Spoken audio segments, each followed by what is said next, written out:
Is Brad Stevens really betting on Georges Niang? Or is this just a smokescreen? At what point do we stop assuming there's a master plan and start questioning if this is the plan? Georges Niang in a Celtics jersey on opening night, not as trade bait, not as cap filler, but as a real rotational piece. That's not just surprising, it's jarring. From the moment Kristaps Porzingis was dealt, fans speculated that Niang was simply along for the ride. An expiring contract, a veteran shooter, maybe someone to flip at the deadline. Surely, Boston wasn't serious about making him part of their core moving forward, right? But the silence from the front office turned into smiles. Then came the press releases, then the quotes. Brad Stevens finally said the quiet part out loud. Niang has added value to winning to each team he's been on. He's a pain to play against, which I very much admire. That wasn't code for, we're moving him soon. That was commitment. But why Niang? Why now? Let's rewind. Celtics fans despise this guy. That's not hyperbole. Search his name under any Celtics social media post and you'll find pure chaos.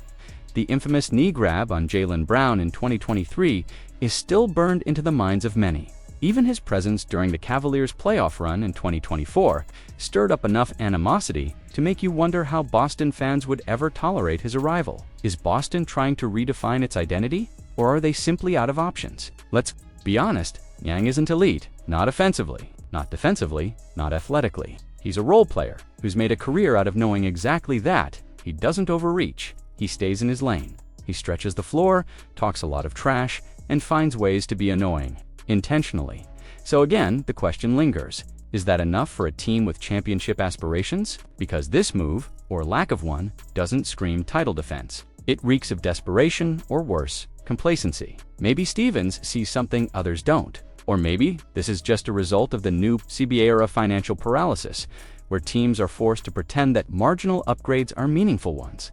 But here's where the whole thing collapses. Niang can't guard. He's a liability on switches, lacks lateral quickness, and has registered a negative defensive box plus-minus in every season except one. That means your defensive game plan now has to protect him, and in the playoffs, that's blood in the water. Are the Celtics about to throw away a potential star just to stay mediocre?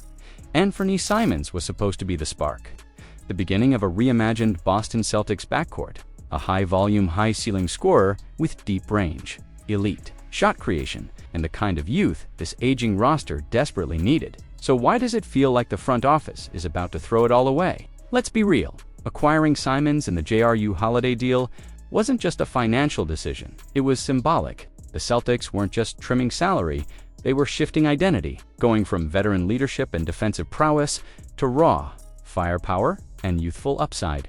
And for a moment, it felt like Boston was finally stepping into the future instead of clinging to the past. But then came the reports. Simons could be flipped. He's not part of Boston's long-term plans. A trade is being discussed. And just like that, everything changed.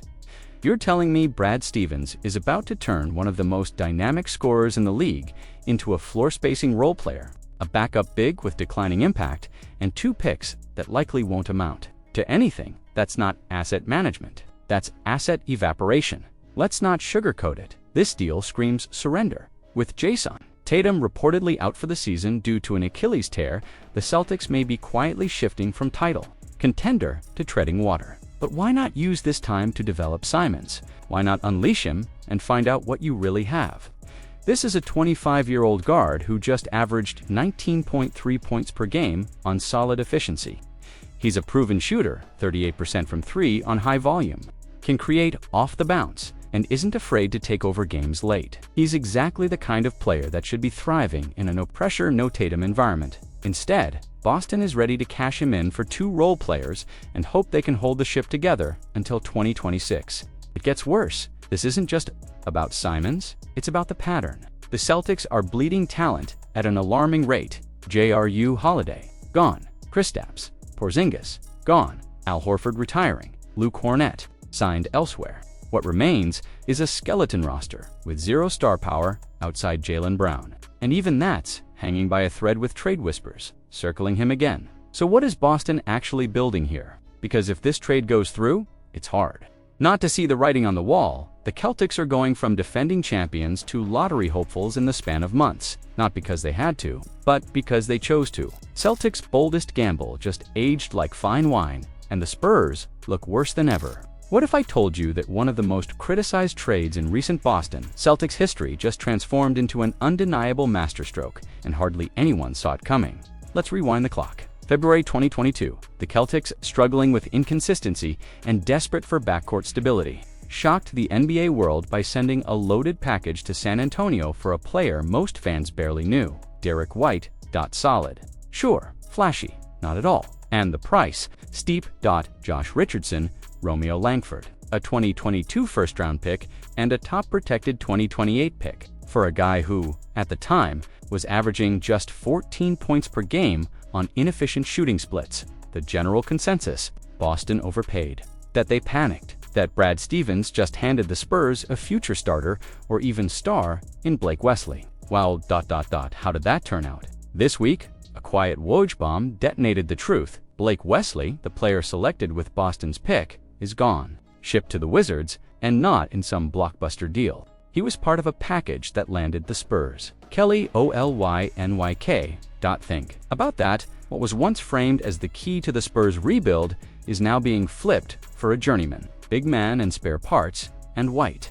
He's arguably been the most impactful two-way guard in the Eastern Conference since arriving. He became the soul of Boston's perimeter defense, evolved into a lights-out shooter, and played a central role in their 2024 championship run. This is no longer just a good trade. It might go down as one of the most lopsided deals of the decade, but why did no one see it coming? Because Boston fans and even NBA analysts underestimated what White brought to the table. He wasn't flashy. He didn't dominate highlight reels.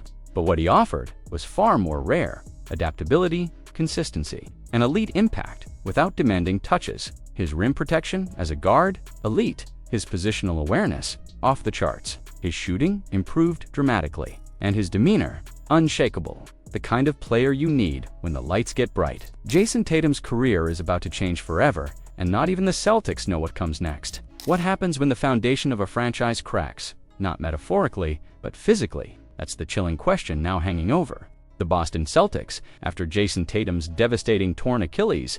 And while the organization keeps pushing optimism, the truth, spoken loudly by someone who knows, is far more unsettling. His body will never be the same, said Kevin Durant. Let that sink in. This isn't some sports radio speculation.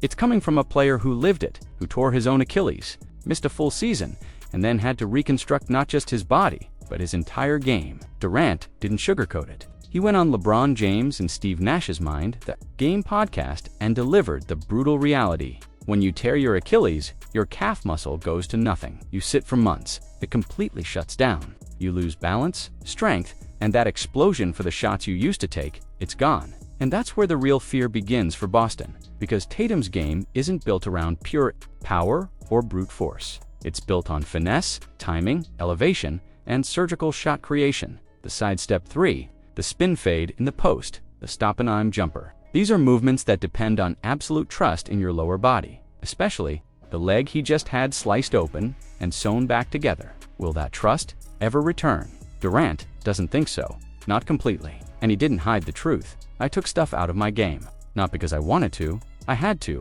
The sidesteps, the deep step backs, the torque. I couldn't do them the same. You just don't have that power anymore.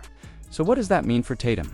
It means reinvention or regression. There's no third option, sure. Celtics fans will cling to the stats to 26.8 points, 8.7 rebounds, 6 assists, MVP level numbers, 61 wins, second seed. He was the engine of a juggernaut.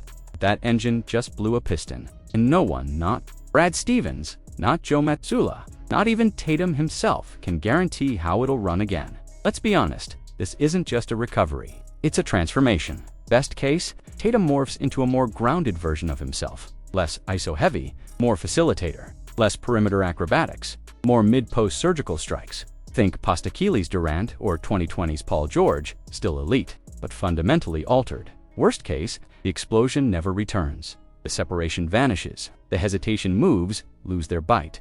And Boston's $314 million man becomes a slightly more mobile Chris Middleton. Good, not great. Safe, not special. And here's the terrifying part. Boston doesn't have time for safe.